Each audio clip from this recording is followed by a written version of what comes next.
안녕하세요. 결혼한 지 13년 만에 이혼한 40대 주부입니다. 어디다 이야기라도 해야 제 속이 풀릴 것 같아 이렇게 펜을 들었어요. 글재주가 있는 편은 아니다 보니 이야기가 두서가 없을 수도 있겠지만 그래도 한번 해보려고요. 남편하고는 서로 장사하다가 알게 된 사이예요. 저는 당시 시장에서 분식집을 했고 남편은 신발 가게를 했어요. 6살의 나이 차이에도 불구하고 금세 가까워질 수 있었던 건 남편이 저희 친정오빠랑 동갑이었거든요. 그래서 저도 모르게 장사하는 동안 의지를 많이 했던 것 같아요. 그리고 남편은 남편대로 그런 저를 귀엽게 봤던 것 같고요. 그래서 사귀자 어쩌자 말은 정확히 오가지 않았지만 점점 연인 사이처럼 발전이 되어가지고 그렇게 알고 지낸 지 4년 만에 부부의 연을 맺게 되었습니다. 그리고 이때까지만 하더라도 양가에서도 흔쾌히 허락한 결혼이었기에 모든 게 무르르듯 자연스럽게 흘러갔네요. 그런데 결혼한 지 1년 만에 제가 임신을 했고 남편과 상의 끝에 제가 하던 분식집을 닫게 되었습니다. 제가 입덧이 너무 심하기도 했고 그렇다고 아르바이트생을 쓰자니 그건 그거대로 상황이 여의치가 않았거든요. 그리고 이후로 한 3년 동안은 전업주부로 살았는데 솔직히 마음이 편하진 않았습니다. 갑자기 전업주부가 되면서 남편이 주는 생활비로 살게 되었는데 막상 남편이 벌어오는 돈을 보니까 제 생각만큼 잘 되는 건 아니더라고요. 남편 장사하는 스타일이 앞에서 남기고 뒤에서 밑지는 식이라는 걸 결혼하고 나서야 알았어요. 아무튼 그래서 어쩔 수 없이 남편이 주는 생활비가 너무 적을 때는 친정어머니한테 손을 벌리기도 했었네요. 물론 저라고 처음부터 철딱서니 없이 바로 친정어머니한테 도와달라 했던 건 절대 아닙니다. 당연히 처음엔 남편에게 더 달라고 했었죠. 하지만 돌아오는 대답은 장사가 안 돼서 없다고 하거나 마치 제가 돈을 헤프게 써서 부족한 것 아니냐는 식이었으니 솔직히 나중에는 치사하고 더러워서 말도 꺼내기 싫더라고요. 그리고 그 무렵 온라인 쇼핑몰들이 우후죽순 생겨나면서 시장에서 신발 사시는 사람들이 현저히 줄어든 것도 문제였습니다. 그래서 제가 한 번은 남편더러 이참에 우리도 신발 가게를 접고 다른 장사를 해보는 게 어떻겠냐고 말을 꺼냈었는데 대번에 저더러 집에만 있으면서 뭘 한다고 까부냐는 식인 거예요. 솔직히 생각해보면 저도 남편이랑 결혼해서 애 낳고 살기 전에는 6년이나 장사를 하던 사람이었는데 말이에요. 아무튼 이후로 저도 애 키우고 살림하느라 정신이 없다 보니 남편이 고집까지 피우는 마당에 그걸로 실랑이 할 여력이 없었습니다. 그리고 이래저래 시간은 훌쩍 흘러 애가 어린이집에 다니기 시작했는데 거기서 여러 엄마들을 보고 있으니까 남편 하나만 바라보고 살다간 우리 애 해줄 것도 못 해주고 정말 큰일 나겠구나 싶더라고요. 하지만 제가 당장에 할 수 있는 일은 많이 없었고 그래서 고민 끝에 친정어머니한테 3천만 원을 빌려서 도시락 가게를 열었는데 그게 소위 대박이 났어요. 사실 분식집을 하기 전에는 오랫동안 반찬 가게에서 아르바이트를 했었어요. 저는 공부에는 영 소질이 없다 보니까 고등학교 때부터 이 아르바이트 저 아르바이트 많이 하기도 했었고 그러다 음식 쪽에서 좀 재미를 느꼈거든요. 그런데 제가 그렇다고 무슨 요리사가 되고 싶다 그런 건 아니었고 그냥 제가 한 음식을 사람들이 좋아하는 모습을 보는 게 좋았달까요? 그리고 솔직히 당시에는 제가 나이가 워낙 어렸다 보니까 식당에서 아르바이트를 하더라도 기껏해야 테이블이나 치우고 설거지나 하게 되지 제가 음식을 만들 기회는 전무했어요. 그런데 반찬 가게는 달랐습니다. 매일매일 거의 똑같은 메뉴이긴 했어도 제가 다 하는 건 아니었어도 주인 할머니랑 이모님들한테 배워가면서 직접 한다는 의미가 있었거든요. 지금 생각해보면 기껏해야 끓이고 버무리는 수준이었긴 하지만요. 그래도 그때 배운 게 밑거름이 되어서 도시락 가게 운영을 잘할 수 있었던 것 같아요. 남편은 제가 돈을 벌기 시작한 이후로 이제 너도 버니까 생활비는 반반씩 부담하자고 나왔습니다. 생활비뿐만 아니라 애 키우는데 들어가는 돈도 반반씩 내자고요. 지난 몇 년 동안 외벌이 하느라 힘들었고 그래서 시부모님도 제대로 못 챙긴 게 마음에 걸린다면서 말이에요. 뭐라고 꼭 집어 말하긴 어려웠지만 치사해서 알겠다 했습니다.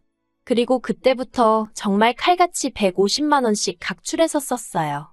양가 부모님께 들어가는 돈이나 경조사 비용도 네 지인이냐 내 지인이냐 따져가면서 했고 그렇게 따지기 애매한 사람이면 딱 절반씩 부담했지요.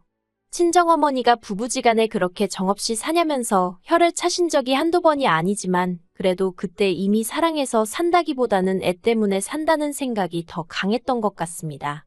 그렇다고 이혼을 하기엔 왠지 엄두가 안 났고요. 그리고 한편으론 좋게 생각하는 성격 때문인지 차라리 이게 낫다 싶었던 적도 있어요. 그간 제가 어려울 때 친정에서 심적으로나 물질적으로나 여러 가지 도움을 받았기에 잘해드리고 싶은 마음이 컸는데 그동안 남편 눈치를 살피느라 막말로 사과 한 상자 사드리기 어려웠었거든요. 그리고 제가 한창 돈 버는 재미에 빠져있던 무렵 친정아버지께서 돌아가셨습니다. 워낙에 건강하셨기에 그렇게 허무하게 돌아가실지 몰랐는데 심장마비였어요. 친정아버지 코골이가 심해서 친정어머니랑 방을 따로 쓰고 계셨는데 그런 와중에 돌아가신 거지요. 친정어머니가 당신 탓이라며 얼마나 자책을 하시던지. 저나 친정오빠가 그렇게 생각지 마시라고 몇 번이나 말씀드려도 소용이 없었어요. 게다가 두 분이 사이가 좋으셨던 탓인지 친정어머니는 친정아버지의 장례가 끝난 이후에도 집에 들어가시기를 몹시 힘들어하시대요. 그래서 친정오빠가 2달 정도 모시고 살았는데 언니도 친정어머니도 서로 힘들고 불편해하더라고요. 그래서 친정어머니와 상의 끝에 살고 계시던 집을 정리하고 실버타운으로 가시게 되었습니다.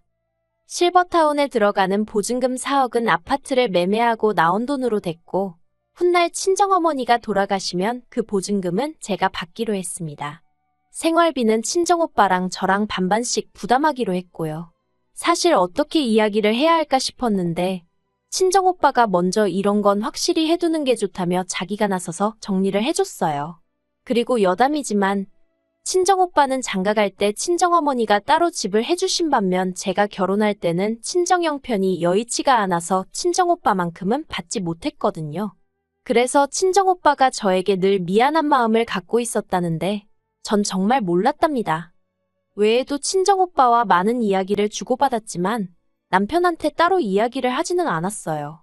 친정아버지가 돌아가시고 얼마 지나지 않았을 때 제가 남편더러 친정어머니가 힘들어하셔서 어떻게 할지 고민이라고 이야기를 꺼냈는데 기껏 한다는 소리가 알아서 잘해 한마디였으니까요.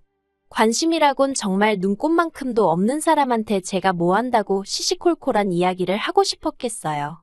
그래서 그냥 실버타운으로 모셨다고만 말하고 말았지요. 그리고 이후로도 남편은 말이라도 장모님 뵈러 한번 가보자 한 적이 없습니다. 저도 그런 남편한테 같이 가자고 한 적도 없고요. 한편 저희 시어머니는 신우와 함께 살고 계세요. 신우는 남편보다 4살이 많고 고등학교에 다니는 애도 있습니다.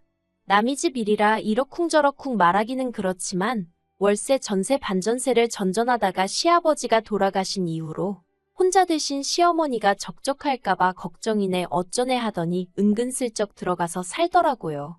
그리고 대신이라고 해야 할지 이후로 생활비는 신우네가 낸다대요.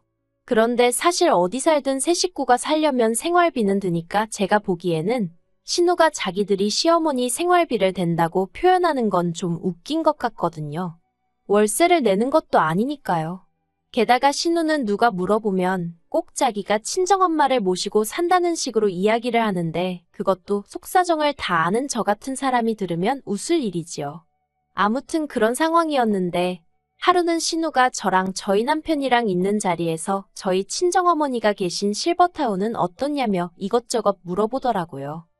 남편이야 뭐 아는 게 하나도 없으니 저만 보고 있고 그래서 제가 아는 선에서 가감없이 이야기를 해줬습니다. 보증금이 얼마고 시설은 어떻고 그랬더니 아마 자기가 생각했던 거랑은 많이 차이가 있었나 봐요. 그렇게 비싼 곳에 계시냐면서 한숨을 푹푹 내쉬더니 일단 알겠다 하더라고요. 그리고 저는 그렇게 그 주제로는 이야기가 끝났다고 생각했어요. 그런데 그런 대화가 오가고 얼마 후 신우가 또 만나자며 연락을 해왔습니다. 시어머니한테 실버타운 이야기를 꺼냈더니 좋아하시더라면서 한번 방법을 찾아보자대요. 인터넷 찾아봐도 되고 한번 가보면 좋을 건데 왜 나한테 그러나 싶었지만 일단은 알겠다 했습니다. 정말이지 이때만 해도 그저 저한테 뭐 더 물어보고 싶은 게 있어서 그런가 보다 했지 그런 이야기를 꺼내줄은 생각도 못했다니까요. 신우가 말문을 열기를 자기는 시어머니를 실버타운에 보내드리고 싶답니다. 그래서 제가 그러냐고, 그러면 지금 사시는 집을 파셔야 하는 거 아니냐고 조심스레 물었어요. 왜냐면 어쨌든 저도 그 집안 며느리로 산지 10년이 넘었으니 시어머니 재산이 얼마나 될지 대충은 알고 있었으니까요. 그런데 재산이랄 게 시아버지랑 사시던 그 집 말고는 아예 없으세요. 땅이고 뭐고 그런 것도 없으시고 연금도 받으시는 노령연금인가 그게 전부라고 들었거든요. 그래서 집을 파셔야 하겠다 하니 신우가 대번에 얼굴색을 바꾸면서 그런 건 자기가 알아서 할 거랍니다. 그러니 저도 뭐 딱히 할 말이 없어서 그러냐 했지요. 하지만 속으로는 집을 안 팔고 무슨 돈으로 실버타운에 보내드리고 싶다는 건가 싶대요. 그리고 그때 신우가 전혀 예상치 못한 소리를 하더라고요. 자기가 알아본 실버타운 보증금이 5억인가 그렇다며 그걸 저희 부부더러 반 정도 보태달라는 겁니다. 어이가 없어서 집을 팔아서 보증금을 하셔야지 갑자기 그걸 왜 저희한테 보태달라고 하시냐고 그건 어렵다고 딱 잘라서 이야기를 했어요. 그랬더니 저더러 친정어머니는 몇 년째 실버타운에 모시고 있으면서 어떻게 그런 식으로 이야기를 하냐대요. 그래서 제가 이 사람한테 못 들으셨냐고 친정어머니 실버타운에 들어가는 비용은 전부 다 제 주머니에서 나왔지. 남편한테서는 1원 한 푼 받은 게 없다고. 그러니까 시어머니를 실버타운에 보내드리든 어쩌든 그에 관해서는 남편과 따로 이야기하시라 했습니다. 저랑은 상관없는 이야기라고요. 그러자 신우가 남편더러 너는 입이 없냐 왜 말이 없냐 진짜냐 따발총처럼 쏘아대기 시작했고 남편은 남편대로 저를 쳐다보면서 너는 무슨 말을 그렇게 하냐고 정색을 하는 거예요. 그래서 남편더러 내가 없는 소리 한 것도 아닌데 뭘 화를 내느냐고 할 이야기 더 있으면 언니랑 나가서 하고 오라 했습니다. 그랬더니 두 남매가 저를 어이없다는 듯 쳐다보길래 저도 왜요? 한마디 하고는 안방으로 들어가서 문 닫고 음악 틀고 있었네요. 그리고 1시간쯤 지나서 거실로 나가니 신우는 그새 갔는지 안 보이고 그래서 평소랑 다름없이 저는 저녁 식사를 준비하기 시작했는데 남편이 저더러 진짜 그렇게밖에 말을 못하냐면서 너무하다는 겁니다. 내가 뭐가 너무하냐니까 솔직히 제 가게 장사 잘 되는 것도 자기가 뻔히 아는데 그렇다고 제가 시어머니 용돈을 한번 제대로 챙겨드린 적이 있냐? 여행을 보내드려 본 적이 있냐? 한마디로 말도 안 되는 시비를 걸더라고요. 한창 도시락 가게 시작하고 자리 잡내만에 하고 있는 사람한테 이제 너도 돈 버니까 생활비 반반 내자 어쩌자 했던 사람이 누군지 잊었냐고. 그렇게 먼저 성 긋고 네 돈 내 돈 나눌 때는 언제고 이제 와서 나더러 너무하다니 당신이야말로 그러는 거 아니라고 저도 맞받아쳤어요. 저녁 준비고 뭐고 성질이 나서 애만 데리고 나와서 저녁 사 먹고 집에 들어갔습니다. 그랬더니 남편이 또다시 얘기 좀 하자더니 아까랑은 사뭇 다른 분위기로 나오더군요. 저더러 신우네 사정도 생각 좀 해달랍니다. 알고 보니까 신우랑 시매부가 시어머니네 들어가서 살기 시작한 이후로 부부 사이가 많이 안 좋아진 모양이더라고요. 그렇지만 그건 신우네 사정이고 막말로 그렇다고 제가 시어머니 실버타운 보증금 2억 5천을 줄 일은 아니잖아요. 하지만 어찌나 남편이 애걸복걸인지 그래서 제가 그럼 당신은 돈을 얼마나 모아뒀냐 물었습니다. 솔직히 말해서 남편이 하다못해 한 1억 5천은 있다고 하면 그래 실버타운 보증금이야 시어머니 돌아가시면 돌려받는 거니까 하고 제가 얼마라도 보탠다는 심정으로 해줄까도 싶었거든요. 미운하고 우나 남편 어머니고 제 자식 할머니니까요. 그런데 남편이 자기가 모아둔 돈이 어딨냐입니다. 그달 벌어서 생활비 대고 나머지는 사업에 재투자를 했느니 어쩌느니 하는데 제가 정말 하다못해 신발 가게가 1개에서 2개로 늘었다거나 무슨 공장을 차렸다거나 그랬으면 말을 안 했을 거예요. 그런데 그런 것도 아니면서 모아둔 돈도 없다 하니 정말 황당하더라니까요. 그래서 제가 모아둔 돈도 없으면서 지금 나더러 그 큰 돈을 해달라는 거냐고 말이 된다고 생각하냐고 그랬어요. 당신이야말로 우리 엄마한테 돈 10만 원 줘본 적 있냐고 그것도 아니면서 정말 사람이 뻔뻔하다고요. 그랬더니 남편이 한다는 소리가 저더러 며느리란 사람이 왜 이렇게 시어머니 일인데 계산적이냐면서 이런 식으로 하면 저랑 못 산답니다. 근데 그 소리를 들으니까 정말 순간 눈 돌아간다는 게 이런 거구나 싶대요. 그래서 남편더러 당신은 뭐 얼마나 대단한 사위 노릇을 한 줄 아냐고 잘 됐다고 이참에 그냥 이혼하자 했어요. 그리고 제가 그렇게 내지르고 나니까 그제서야 남편이 제 눈치를 살살 살피던데 너무 꼴도 보기 싫더라고요. 그런데 애 데리고 당장 갈 만한 친정이랄 곳도 없고 그렇다고 친정오빠네로 가자니 언니 보기도 남사스럽고 그래서 집에서 버티고 있으면서 이혼 진행했습니다. 남편이 이혼 못한다고 이런 걸로 무슨 이혼이냐며 하도 고집을 피워댔기에 결국 변호사 사서 소송하고 2번은 죽었다 깨나도 못할 만큼 지치고 힘든 시간이었지요. 하지만 그래도 결국 남남이 되었습니다. 남편이 자기가 애를 키울 테니 양육비를 저더러 달라고 했지만 정서적으로나 경제적인 면에서 제가 남편보다 상황이 좋았기에 원래도 양육권은 엄마 쪽이 유리하다고 하더라고요. 그래서 제가 아이를 키우고 남편한테 양육비를 받는 건 정말 치사하고 더럽겠다 싶어서 아파트를 제가 갖는 선에서 정리했어요. 아파트 살 때도 솔직히 남편보다 제 돈이 더 많이 들어가긴 했지만 그래도 얼마 손해보는 게 무서워서 남편하고 매달 양육비로 실랑이 할 바에는 아파트 받고 신경 끄고 사는 게 낫겠다 싶대요. 그리고 친정어머니한테는 아직 이혼했다 소리는 못했습니다. 워낙에 남편이 얼굴을 비추지 않으니 어차피 저희 둘 사이가 안 좋다고 어느 정도 짐작은 하고 계시기도 했는데 굳이 이혼했다 소리까지 할 필요가 있겠나 싶더라고요. 친정오빠한테는 이야기했는데 오빠는 저더러 잘했다고 하대요. 제가 괜히 애 때문에 참고 살다가 남편 뒤치다꺼리까지 하게 될까봐 걱정이 많았다며 그렇다고 오빠가 돼서 이혼하라 소리를 할 수도 없어서 답답하던 차였다면서요. 하지만 시댁의 반응은 난리도 아니었습니다.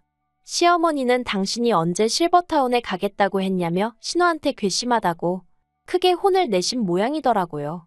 그리고 신우도 자기가 생각이 짧았다며 저더러 마음 풀고 자기 남동생 한 번만 봐주라며. 하지만 이상하게도 그런 시댁 식구들의 모습을 볼수록 남편에 대한 마음이 정리가 되는 기분이었어요. 아, 저기에 다시 발을 담글 순 없다. 그런 생각이었달까요? 그래서 지금은 애랑 둘이 사는데 애가 철이 든 건지 제 앞에서 웬만하면 아빠 보고 싶네 그런 소리를 안 해요. 괜히 저랑 남편 때문에 애가 일찍 철이 든 것 같아서 미안하기도 하고 마음이 좋지 않습니다. 그래도 언젠간 애도 이해해 주겠지요. 저는 앞으로도 계속 성실하게 제 일 열심히 하면서 좋은 엄마이자 좋은 딸로 살게요.